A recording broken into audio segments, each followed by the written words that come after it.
I'm working on the project. We're building the Black Movie Hall of Fame in Kansas City, Missouri. Wow. It's actually under construction right now. Wow. It will be completed in February 2026. Whoa. So I want to ask you, if you had the task of inducting the very first person in the Black Movie Hall of Fame, who would it be and why? Oscar Micheaux. Oscar Micheaux, because of what he did to for the industry. Oscar Micheaux was Tyler Perry long before there was a Tyler Perry. Writing books, doing his own movie, having his own studio, so it would be Oscar Micheaux for sure.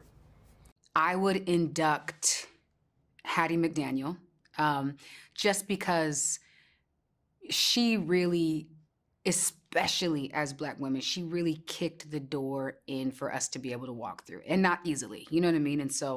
And she endured a lot of scrutiny, not just from people who did not want to see her in films, but also from her own community that didn't want her to portray this role, you know? So, and so I think that she endured a lot of scrutiny, and she really fought and absolutely deserved that. So Hattie McDaniel is definitely one. I'm gonna go Sidney Poitier. I mean, of course, he's got to be the first one.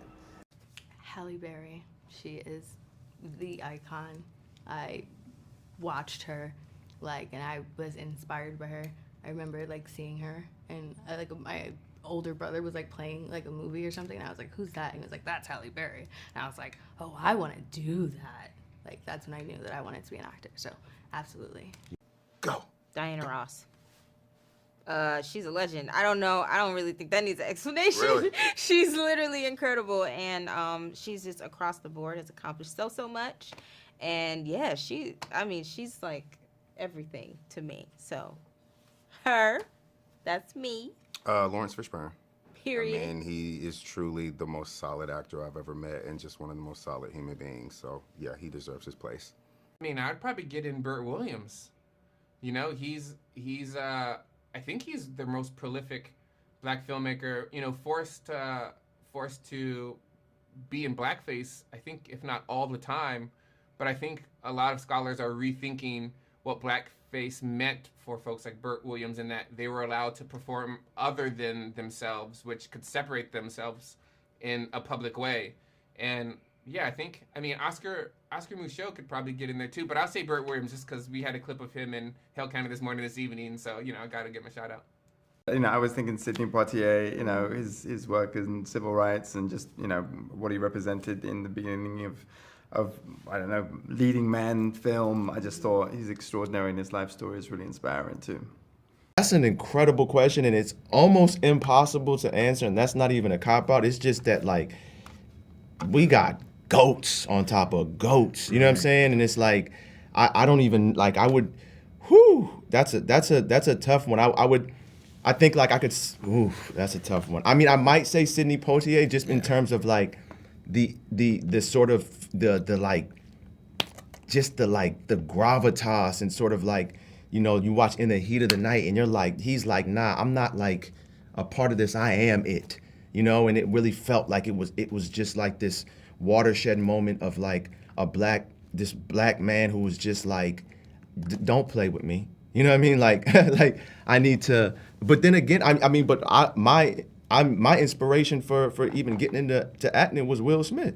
You know, I met him when I was a kid, and I was like, oh man, somebody who looks like me can be a movie star. You know, he wasn't this, there was this energy that he had, and it's sort of he sort of represented this figure that was oh man, you can have fun making movies and still be a badass action superstar, and but you can also be a romantic lead, and he was just the shades of everything that you know. So it's tough. I mean, I want to say, yeah, we could talk for 72 hours, for real, because I could just I could go down the list of the legends, but yeah, that's a tough one. Well, first to come to mind is Spike for me.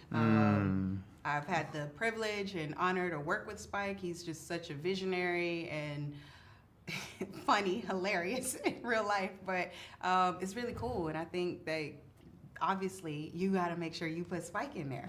I mean, it's gonna be Don Cheadle, and I'm not just gonna I'm not just gonna say that. I'm not gonna just say that. I mean, Don's body of work to me is unmatched, you know, and he's been in some of the Hotel Rwanda, films like Hotel Rwanda, films like Traffic, films like Crash, have carried all the movies, bro. I don't care who else was in the movies. You know, you always left knowing Don, and so getting to work with him, you know, it's so funny. Getting to grow up and see him is one thing, but getting to watch him on set is a whole nother thing. And so it's him all day. Denzel, Yeah. the goat of all actors. Yeah. Denzel Washington has to be there. I mean, I don't know if there would be many of us around in the space that we are today if it wasn't for his films and what he was able to do and how he was able to stretch himself. And like, in terms of like consistency, like he's the most consistently great actor that I've ever seen. So has to. I'm feeling Denzel. I'm feeling as a couple, Denzel and Pauletta Washington. That's what I'm feeling.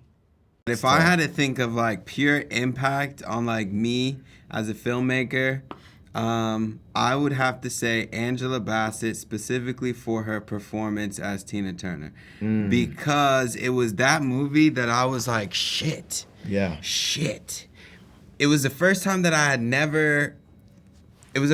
saw a biopic and didn't see color. I just saw this story of these very two powerful couple, you know, beings that were just like, you know, at each other's neck. And it made me even think about Tina Turner. Like, I had never seen Tina Turner in that way, even though it's, you know, the music of my mother's generation and it's music that I was born and brought up with. And that was one of the first times where I actually cried in a movie. And I was like, this is weird. I feel like turned on by Angela Bassett. I feel sad. I'm like all over the place. I'm like, woo! Yeah. And that's the clipping right there. That's the sound bite. Edwards. Oh, turned on by Angela Bassett. Yeah.